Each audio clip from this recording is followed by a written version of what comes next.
What growth and progress is all about. And, you know, it doesn't much matter what city you go to. When they grow, they have hiccups and they have some growing pains.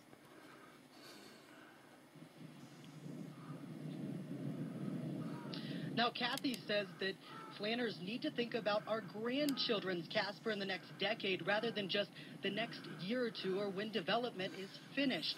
Reporting here live in South Casper, I'm Cody O'Hara, News 13. Back to you. Get it together. Plan for the future. Do it once and move on. The Harmony Hills development along Poplar Street and Wyoming Boulevard near Casper Mountain will include homes, the possibilities for shops, restaurants, and maybe even townhomes. But Kathy says people are already frustrated with traffic, and this will increase it. The whole initial purpose of Outer Drive was to move traffic from the east side to the west side of town. Kathy says the possibility of additional stoplights plus traffic accessing Wyoming Boulevard directly is unacceptable. As long as a developer is willing to move ahead with the project and they're willing to follow the rules the city has put in place, there's no reason why a developer can't develop whatever they want to. The city has always been planned by developers, which they don't care about the movement of traffic in the bigger picture. They care about their small individual Casper City development. officials and the McMurray Foundation. Your land swap between Casper City officials and the McMurray Foundation is approved by City Council and will now move forward. News 13's Cody O'Hara spoke with city officials today. Cody, why the swap? Well, Lydia, many city leaders felt that the McMurrays would develop the two city areas of land faster than they could, and it was the McMurrays who were the generous ones in the deal. Casper got a really good deal. 200 acres on Casper Mountain, as well as riverfront property, formerly owned by the McMurrays, is now city property in a deal which gives the McMurrays 2 city lots. 200 acres is essential not only for the biathlon, but for all of us that use the Nordic trails in the winter and the bike trails in the summer. We come to certain peaks in our growth and development when certain pieces come together, and the sun and the moon and the stars all align for this one. Property west of the Casper Event Center and on the corner of Poplar Street and Collins Drive is now set to be privately developed by the McMurrays. They had a vision, Mr. McMurray had a vision, and now we just need to make that happen because we're going to build a better Casper. There was some concern over the short public process the deal went through, but former Mayor Paul Myers says conversations on land deals are usually limited to staff and developers. There's a lot of deals probably going on right now between staff and private developers that until it is at the point that it needs authorization from the elected officials, it's really none of our business. Some of those who had been the most vocal against it were being the highest proponents, so that was pretty exciting to see that turnaround. City leaders plan to continue Mick McMurray's vision of limiting development on the mountain and expanding recreation. We have ignored the opportunities that the mountain presents to us all these years.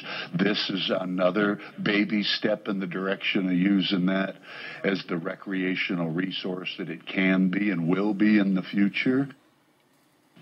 The McMurray property was appraised at over $200,000 more than the city property in the swap. Lydia, back to you.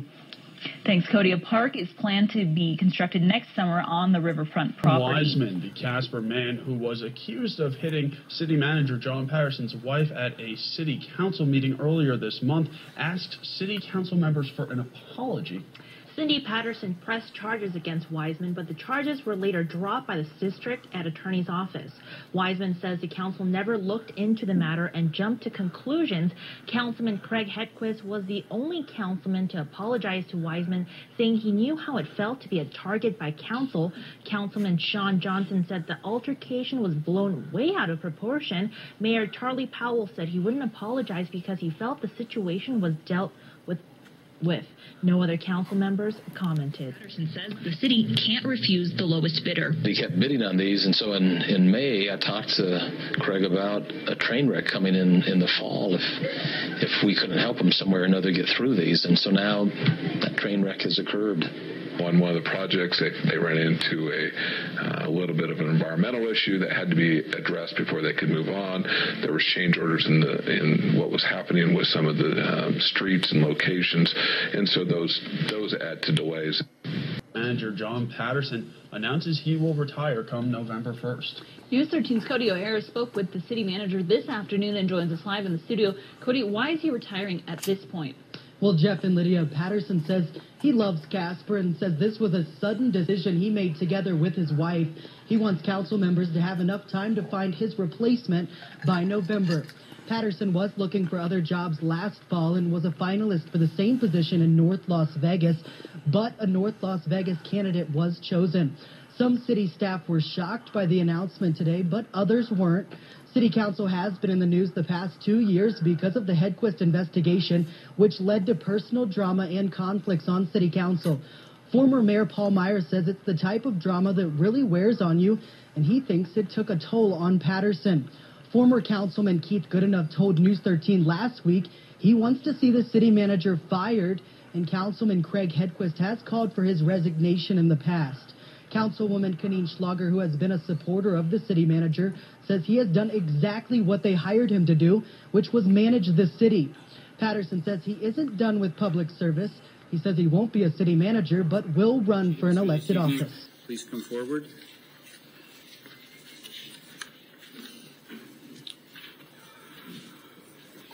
Good evening, Mr. Mayor, Council. Deb Cheatham, 120 East 15th. Thank you for... I guess I just don't understand what your agendas mean exactly, but I'll move on. That's okay. I won't have... All I can do is apologize. Okay. On April 7th, The wife of Casper's city manager presses charges after an alleged assault outside of council chambers Tuesday night. And News 13's Amanda Del Castillo spoke with John Patterson today. And Amanda, what did he have to say? Well, Tony, that's right, Tony. I spoke with witnesses and those involved.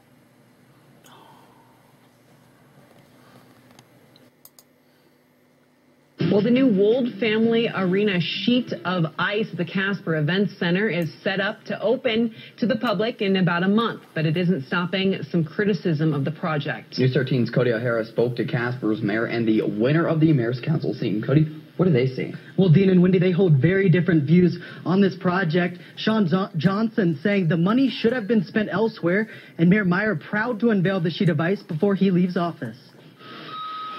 There's a whole lot more time you'd be ice skating in our city than you'll be golfing. I think it just makes sense. The ice sheet project is expected to bring more opportunities for ice shows as well as practice time for hockey players. But it's come in over budget, and there is opposition. Casper City Manager John Patterson has said he is confident a minor league hockey team will come to Casper. We still don't have a hockey team. So I would like to see money diverted away from that, put into Hogadon, put into Mike's Cedar Pool that they promised would be finished by Labor Day, and it's not. And then maybe the money going back into the streets and sidewalks. The project was intended to cost just over $2.6 million. The final total, about $2.9 million. But city officials weren't surprised. It's a pretty menial, small overrun.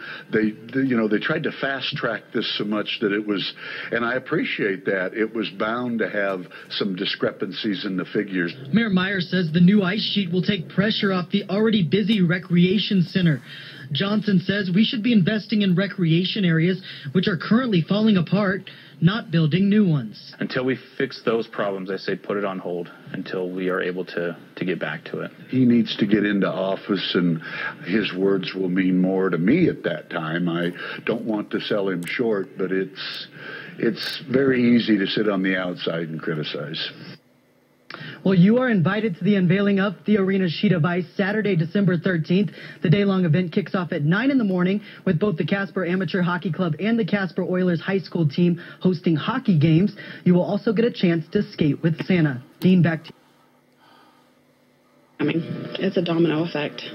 It hurts. If you don't work in the energy industry, you're probably enjoying the low gas prices. But what you may not know is that these oil prices are actually hurting the community. I used to be excited when gas prices were low, and now that it affects, my family and things like that, it's not something that's cool or that's good or anything like that. It makes life very difficult. In fact, the slowdown is even resulting in some retail stores closing down in Casper. We're going to close the retail store down at the beginning of next month, not solely because of gas prices and things like that dropping, but just to be cautious because you never know when things are going to come back around in the oil field and when gas and oil prices are going to go back up. Some retail stores in Casper work directly with oil field workers, and they see sales slow down in their stores more than other retailers. The majority of our business is steel-toe boots, and most of that's geared towards the oil fields, mines, everything else. So when that slows down, we do feel it quite a bit. The oil and gas industry provides so many direct and even more indirect jobs in the state of Wyoming and across the country. And so this is, we're going to see this. And unfortunately, I have to say that, it's probably going to get worse before it gets better. Wyoming has seen lower oil prices in the past. In the 1980s, oil prices reached as low as $10 per barrel. But experts are optimistic about prices bouncing back sooner rather than later this time around. We also have new technology and the ability to produce at lower prices than we could back then with the shale technology that we have.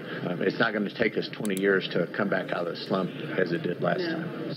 Tony Cedrone, News 13. Take for the Casper. conflict to end. In politics, it's sure easy to just sit back and blow on the embers and see if you can start a big fire than to actually address the problems and make them better. We all just need to call a truce and say we're done and let's focus on the good. And I'm tired of being sucked into the bad. Meyer thinks the attacks have become more personal since the Hedquist investigation started 2 years ago.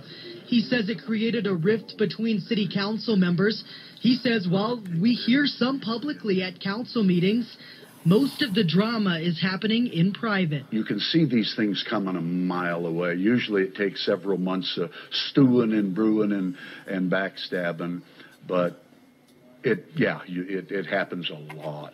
Goodenough wants Patterson to be fired and says the group of people coming to council meetings to speak out is growing. The very moment he arrived in town, there's been discord and drama and dissension, and that is all can be traced back to the actions and the decisions of the city manager. Really look into what has occurred on their city council and the problem children that are there. I want nothing to do with Casper politics. No, thank you, sir. Cody O'Hara, News 13, Casper.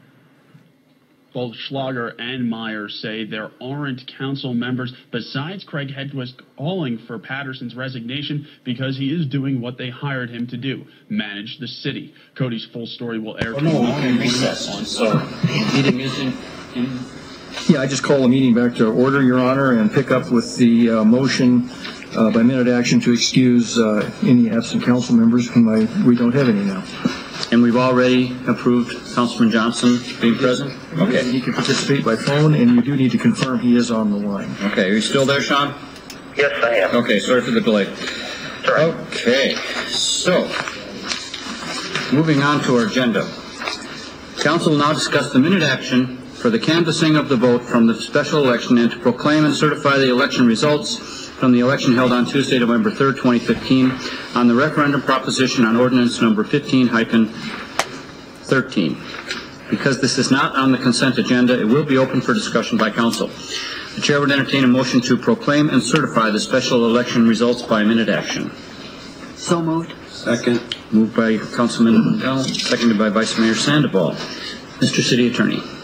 Your Honor, may it please the council, Renee Vito, the Natrona County Clerk, has reported to the Casper City Clerk the results of the special election on City Ordinance number 15-13, that being the ordinance amending certain sections of Chapter 8.16 of the Casper Municipal Code, which pertain to smoking in public places. The election judges have reported the vote in this election as follows. For the referendum ballot proposition was 2,894 votes. Against the referendum ballot proposition was 3,368 votes. As a result, ordinance number 15-13 has failed and will not be effective as a Casper Municipal Code ordinance. However, it is now necessary for council, under the statutes of the state of Wyoming, in this matter by minute action, to proclaim the results of this election. In this regard, a proclamation and certification of the election results has been prepared for council's approval and the signature and certification by the mayor. Discussion. Councilman Cathy. The one thing that I would like to say, and has nothing to do with win or lose, but that out of a town of 60,000 people, when in excess of 22,000 registered voters, and we had only 6,200 people feel that they would willing to come to the polls to decide an issue, that disappoints me extremely.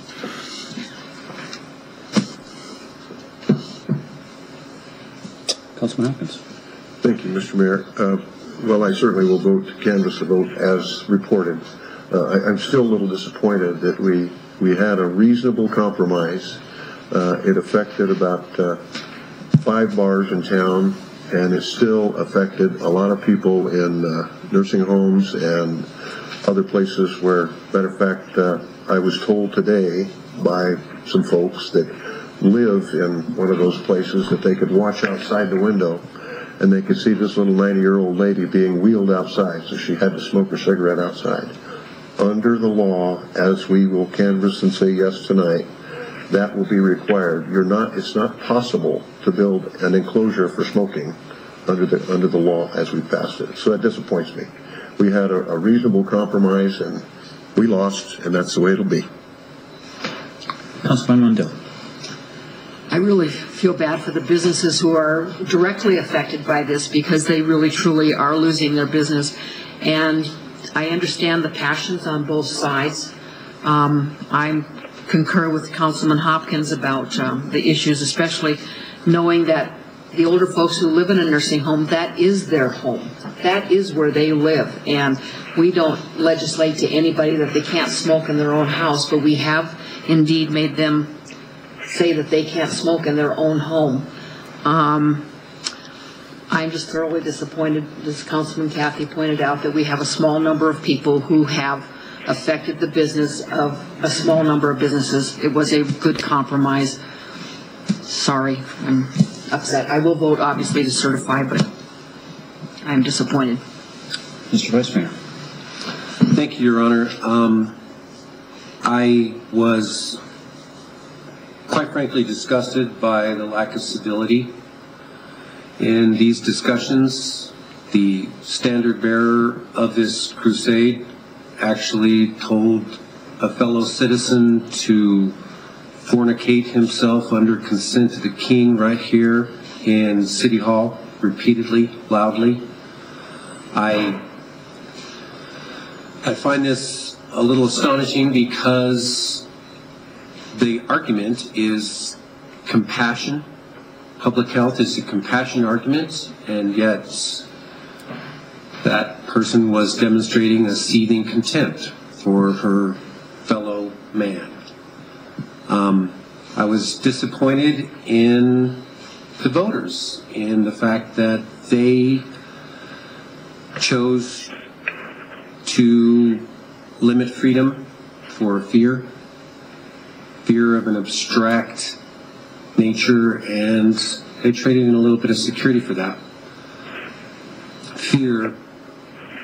That being said, I would also like to point out that this was a valid election. The ballot language was very clear after some very hard work by City Attorney Lubin and then Assistant City Manager D.H. McDonald. I know that